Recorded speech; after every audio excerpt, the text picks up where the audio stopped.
Houston, you have a problem. And it ain't a spaceship.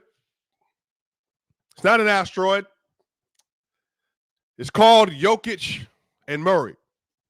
And I think the thing that the Denver Nuggets have going for them that nobody else in the NBA does is the Nuggets have the best duo / two-man game in the sport.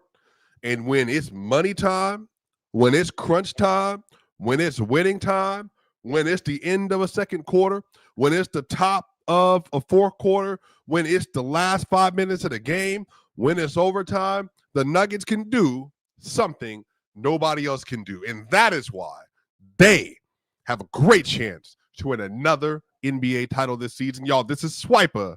This is Locked On Nuggets.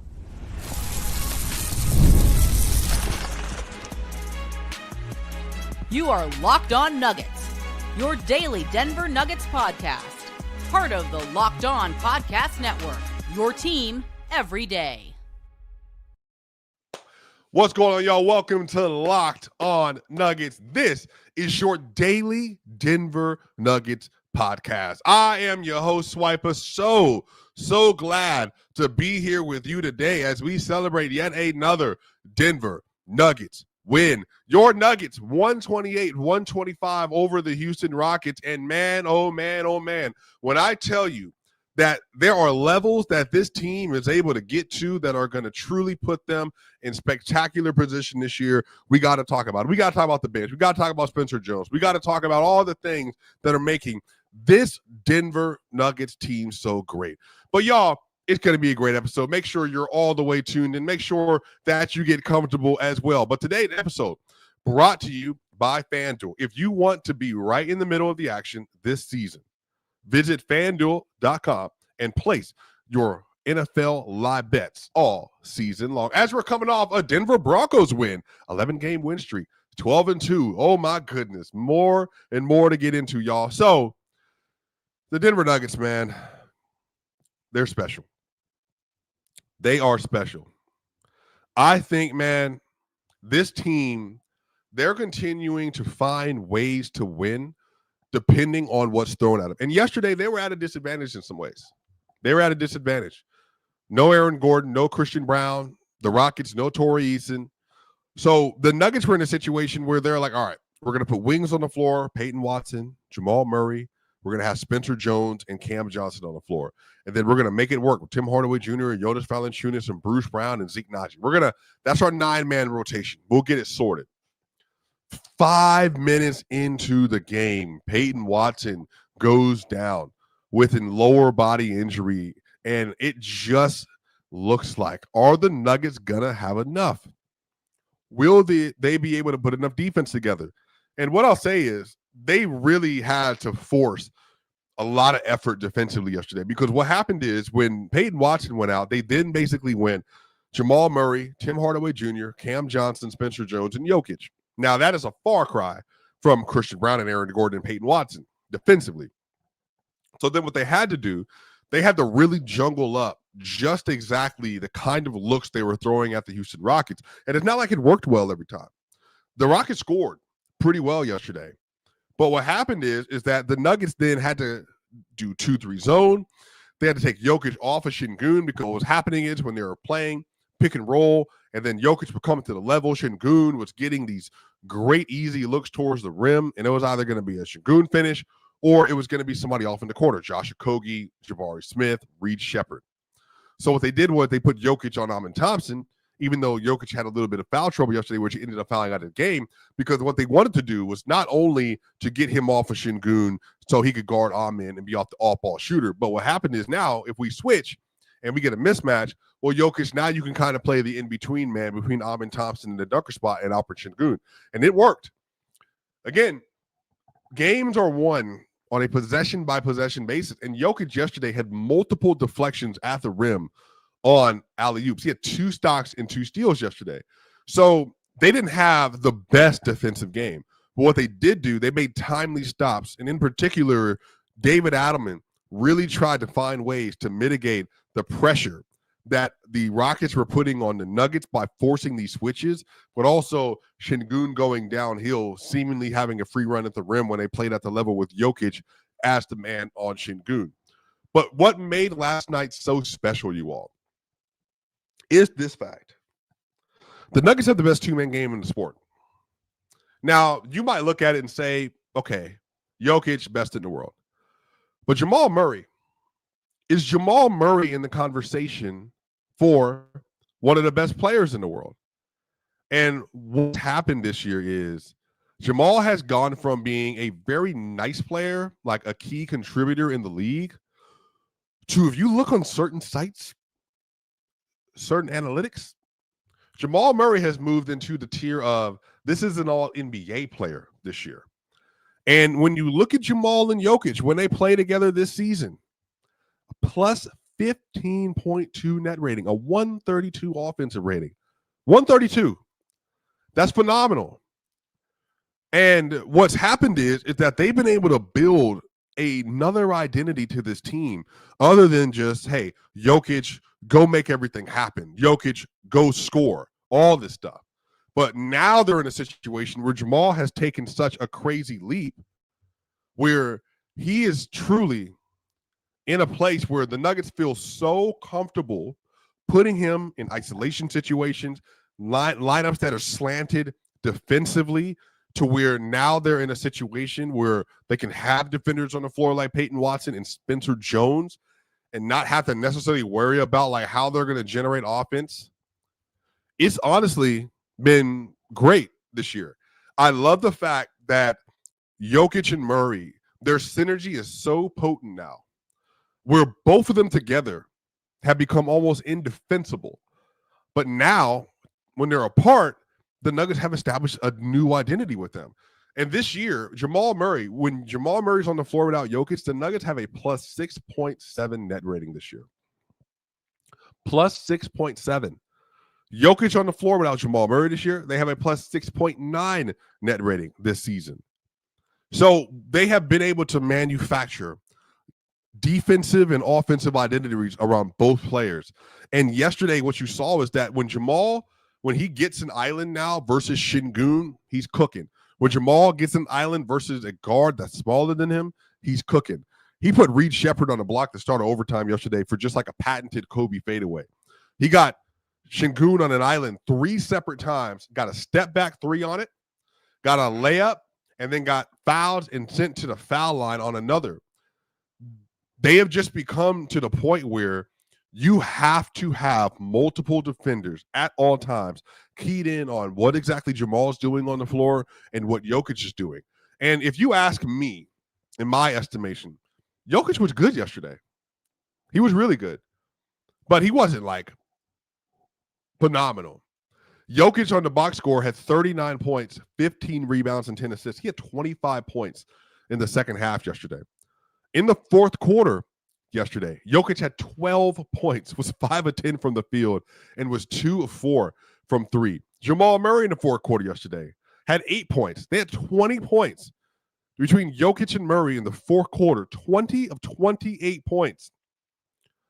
That is just something that at this juncture, man, the Nuggets being able to get into a two-man game, to be able to get these screens, to get the 1-5 pick and rolls, to be able to run these dribble handoffs, clear out one side of the floor, or do it from the top of the key.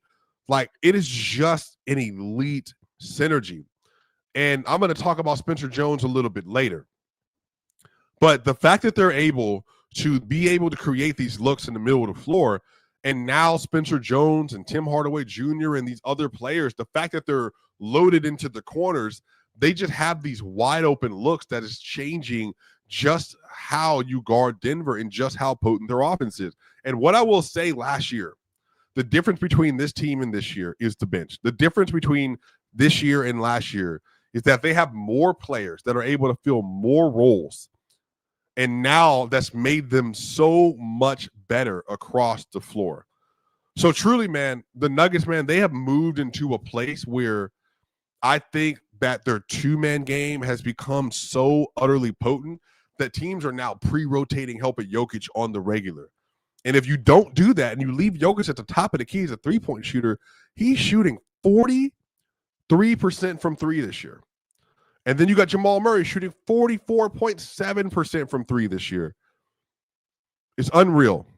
It is unreal just how good they've been this year. On the other side, I want to talk about why last night's win is so important and why the 19-6 record is a bigger deal than I think is being made of in the NBA. We'll talk about all that and more here at Locked On Nuggets. NFL Sundays move fast. One big play, and suddenly everything feels different. That's what makes live betting with FanDuel so exciting. You're not just watching the game. You're reacting to it in real time. With FanDuel, you can place bets as the action unfolds, every drive, every momentum swing, every highlight moment. Live betting is best when the game starts to shift, a receiver gets hot, a defense tightens up, or the momentum flips after a turnover. FanDuel lets you jump into the moment. Live spreads and money lines adjust instantly. Player prop updates as guides heat up. You can bet next touchdown scores, drive results, totals, and more. It keeps you locked into every snap, every drive, every possibility. So if you want to be right in the middle of the action this season, visit FanDuel.com and place your NFL live bets all season long. FanDuel, the game moves fast, and so can you. We'll be back for more here at Locked On Nuggets.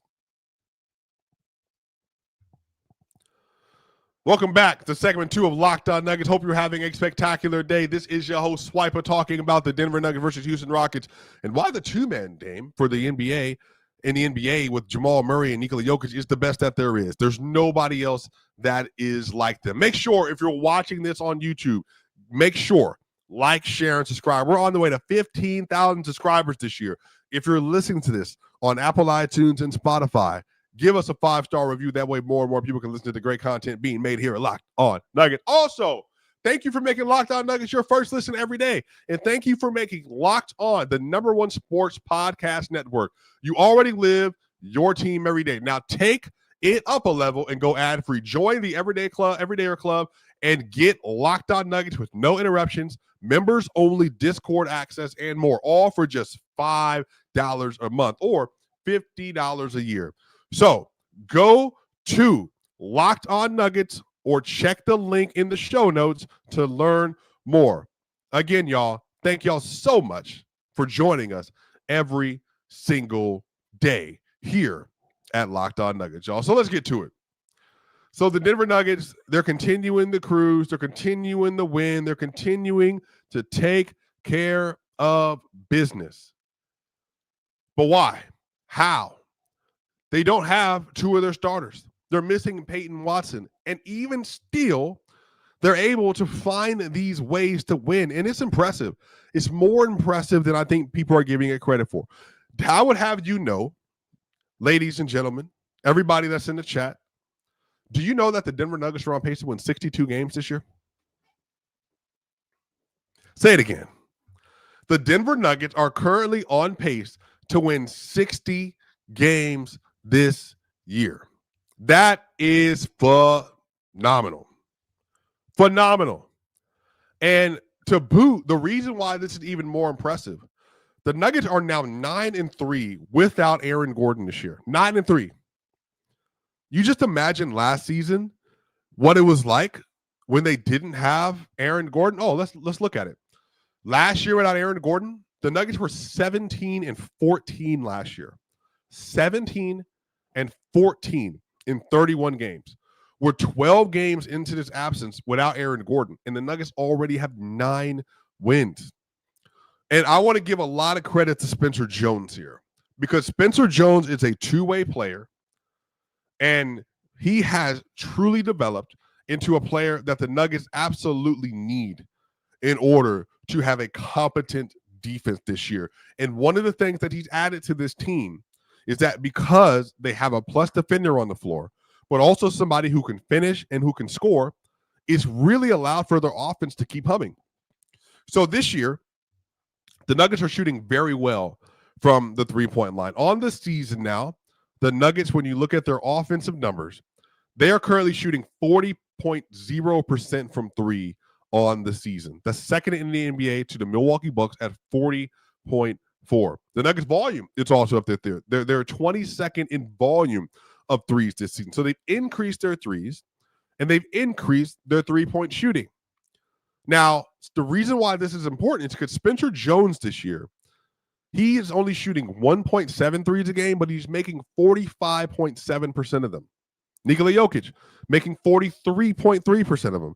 Aaron Gordon in 5 attempts a game making 44.4% of them. Jamal Murray on 7 attempts a game making 44.7% of his threes. And then you got Tim Hardaway Jr. shooting 40.5% from 3. And you got Peyton Watson shooting 39% from 3. Cameron Johnson 38.5% from 3. Are you seeing a trend here? The Nuggets have been able to restructure their offense and restructure the depth on the team with Jonas Valanciunas especially. But then they've been able to create more three-point looks and increase their percentage and increase their efficiency. And what it's done is taking the Nuggets from having like, hey, you're the best offense in the NBA by a little bit. Now they're the best offense in the NBA by a lot of it. And David Adelman deserves a lot of credit for that. A lot of credit. Because when you look at the half-court offenses in the NBA this season, the Nuggets are number 1. They're number 1 in half-court offense this season. And given all the injuries that they have this season and the things that have gone against them, this year in the half-court, the Nuggets have a 126.0 offensive rating from a points per possession standpoint. 126. In a points per play, the Nuggets have a 107.3 offensive rating in the half court this year. They are absolutely annihilating teams in the half court. And when you watch them get into that two-man game that they had last night versus the Houston Rockets, it is just their ability to create advantages in isolation, advantages for Jokic at the nail, picking pops for Jokic. You get screen action that gets Jamal Murray loose at the three-point line, or he gets into the mid-range area, or you get the force switch where Şengün said, all right, what we got to do now is we got to send Şengün out to Jamal. We cannot keep letting them run pick and roll. So now I get you on an island. I can have my way with you. Or then if you over-leverage your pick and roll coverage towards the short roll, then Jokic is able to pick, all right, at the rim or in the corner. And now because Spencer Jones is a good three-point shooter, Tim Hardaway Jr., good three-point shooter. Peyton Watson, good three-point shooter. Now it's like you can make them pay with more regularity. So it's the duo of the Denver Nuggets and how they have basically built the offense in the middle of the floor. But it's also then the Nuggets now have more options around them to be able to take advantages of the defense over leveraging for the two-man game. And they move constantly. That is another aspect. If you watch last night's game versus the Houston Rockets, it is non-stop movement for this team. Non-stop movement for this team. So I'm really, man, like, I'm just super encouraged, man. I'm super encouraged because I just think that this team, they're not even reaching the level yet that we know they're going to get to. But there's a next step they're going to take as a unit from a cohesive standpoint and just their ability to play off of one another that I just think is just going to be truly special when we get to that point. But it's just going to take everybody on the team getting healthy. But that's why I think last night's win is so impressive. I think the Houston Rockets are the third best team in the NBA. Pretty clearly to me. I think they're the third best team in the league. And I think when you watch the Houston Rockets play, you're like, man, their offense is cooking. They got a nice defensive personnel. They got players that do a lot of different things. Amin Thompson, Şengün. They just have good options all over the floor. And currently on dunks and threes, they got the number 3 defense in the league. They got the number 3 offense in the league. I mean, they're firing on all cylinders. But the Nuggets are constantly creating advantages versus that Houston Rockets team, and they have honestly just looked super, super, super special this season. And I want to continue to see how they continue to integrate Cam Johnson. You know, in the chat, people are noting that Cam is like slowly figuring things out. He made 2 threes yesterday on 5 attempts. You know, he missed some ones that were like, definitely some record scratchers given how open that they were.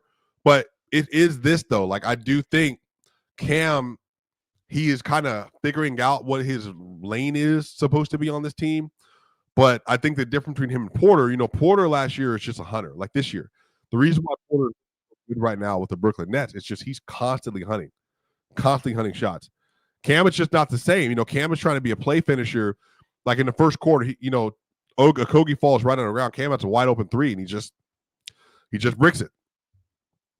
Cam got another three-pointer in which he got a pull-up shot in transition, another brick. Cam had another jump shot in which, again, wide open in the right wing. It's a brick, and he barely grazed the rim. But what happened was, in the third quarter and the fourth quarter yesterday, he hit some threes to help pull them back into the game. And then he hit another one in the fourth quarter that helped them to get a 4-point lead off of, they basically ran that it's almost like a double handoff roll where they'll have Jamal will bring the ball all the way to the wing, and then he'll do a DHO with Cam Johnson, and Cam Johnson got wide open at the top of the key and was able to make it. So it's slowly but surely getting there. On the other side, the bench matters, man. The reason why they're so good this year is because now when Jokic goes out of the game, they have an actual identity. We're going to talk about all that and more here on the other side at Locked On Nuggets.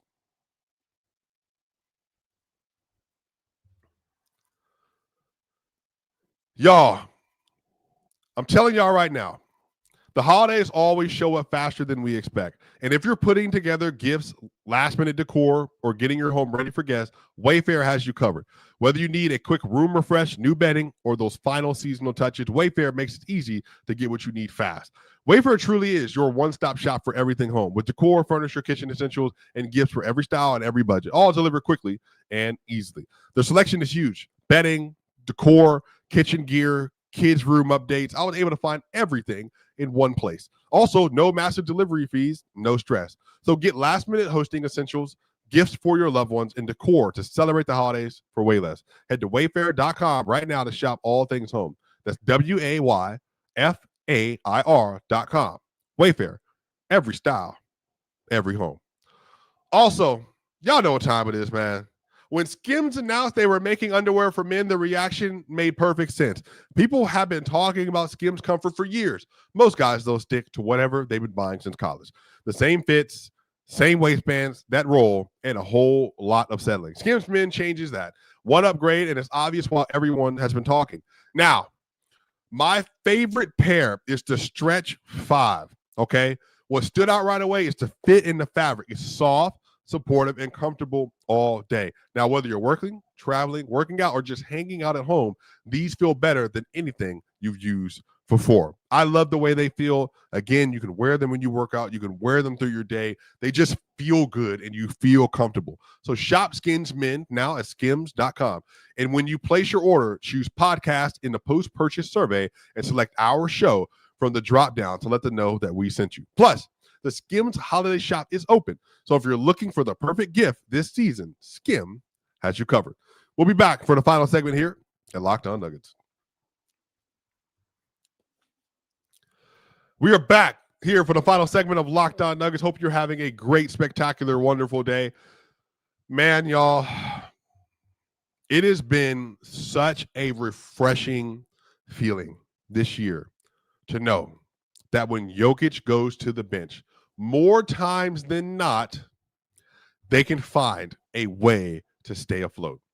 One of the things that was shared in the broadcast yesterday is that the Nuggets this season, as of before the game yesterday, they're a plus 13 with Jokic on the floor.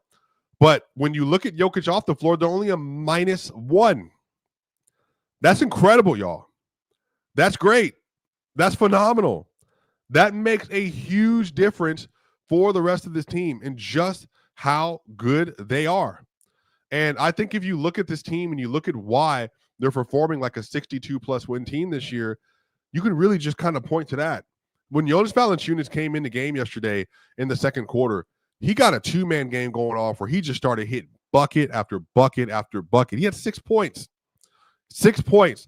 And the Nuggets can run their offense through him. And you can be like, look, hey, Jokic is out of the game. Jamal may or may not be in the game, but he probably isn't. So in this instance, hey, Jonas, we need you to kind of stabilize the run. We need you to play big on defense and get defensive rebounds. But on the other end of that, we need you to be able to score. And Jonas is a professional scorer. So he was able to take that to the next degree. Now, PBP stats, when you filter out for garbage time, the Nuggets are a plus 8.29 this year when Jokic is off the floor. That is tremendous. 8.29. Now, if you look at cleaning the glass, the PvP stats says one thing, but the cleaning the glass, they're also a slight positive without him this year. Like, that's crazy. Like, I think that should be encouraging to a lot of fans that now this year, they have just been able to build a competent enough unit where now when Jokic is in the game, they're elite. But now when he's off of the floor, we can at least be able to put something together that makes us look like an NBA team this season. And that's been great to feel and great to watch. And I know that what it does is, Jokic said it doesn't make him relax at all. But I do think that there's something to them being able to establish that identity. I think long-term, it's just going to save Jokic's leg, going to save Jamal Murray's legs, because you need in a regular season sample size, because there are 25 games through the season. Y'all, we're just over a quarter through the year. There is so much season left. We're just over a quarter through the year. So with that being the case, how can you just make sure Jokic isn't like expending crazy amounts of energy all year? And Jamal Murray isn't expending crazy amounts of energy all year. Okay. Well, you got to get a bench identity. And they've done that with Bruce Brown and Tim Hardaway Jr. and others. And I think Cam Johnson also has something to say about that, because the fact of the matter is, they could run basically an all bench lineup with Cam, but because Cam is like used to playing in those roles and he's done stuff like this before, and I think it's just going to get better as the year goes on, it just allowed for him even to be able to establish an identity with this team and with Jonas Valanciunas. Cam Johnson and Jonas Valanciunas this year in 554 minutes played, plus 10.8 net rating. Or rather, plus 18.7 net rating. So when Cam Johnson and Jonas Valanciunas are on the floor, these are 119 minutes. And most of this, by the way, is without Jokic. They're at 133.3 offensive rating and a 114.7 defensive rating, a plus 18.7. Why is that important? Because Cam Johnson is more than likely going to be the one that kind of anchors the rest of the team as time goes on. Because those two have to be able to be the ones that I think stabilize when Jokic and Murray are already carrying so much of the load offensively and defensively that now you can actually say, hey, Cam, go be the number one option with this unit or the number two option with Jonas. So I truly, man, I love this year. I love the fact that they're playing together and that they're continuing to find ways to just do the small things, to do the important things, and to figure out how to support one another in their individual roles. It's made a huge difference this year, y'all. Huge difference. And I think that as the season goes on, they're going to continue to find more and more of a rhythm for them to be able to do that. But I got to say, too, like I said, Jamal this year, when he's with the bench units, like if I look at it again, Jamal Murray and Jonas Valanciunas this season, they're a plus 3.2 net rating. Again, it's not big, but 184 minutes and being able to say, hey, we're passable. We can do a little bit. We can have positive lineups without having Jokic in the game. I mean, it just makes it all that much better. And I really love the way that Jonas has played this year, man. Like yesterday, especially, Jonas being able to kind of take over the offense and then manufacture those points. Like this year, he's averaging 8 points, 5 rebounds a game. He's shooting almost 60% from the field this year, y'all. 60%. And when you watch him play, it's just kind of like, look, they just are able to manufacture so many possessions that otherwise they wouldn't have been able to do it. And this month alone, he's averaging 9 points a game. He's shooting 70% from the field as well. Now, his free throws haven't been there. Last month, he was at 8 points and 5 rebounds a game on 56% from the field. And just the fact that you're able to just just go do enough for me, that is what separates this team from last season. And that's what made them, even yesterday versus the Houston Rockets, that much better. Because Jokic, 39 points, 15 rebounds, 10 assists. Jamal Murray, 35 points, 3 rebounds, 5 assists, 74 points combined. So the heart of the team is the best two-man game in the NBA, best duo in the NBA. But what has to make them continue to rise and move into these next tiers of hey, we're the best team in the world, is being able to say, Cam Johnson, Jonas Valanciunas, Tim Hardaway Jr., and others, we need you to be able to create your own offensive and defensive identity. That way, it's almost like you're playing versus two teams. There's the Jokic team, and then there's like the Murray bench team. And that, for me, is what makes them look so great this year, y'all. So, phenomenal game versus the Houston Rockets. They're 19-6. Best start ever in the history of the franchise, y'all. Make sure you like, share, and subscribe on the YouTube side. Give us a 5-star review on the audio side. Y'all know what time it is. This is your boy Swiper. I'll see you on the other side.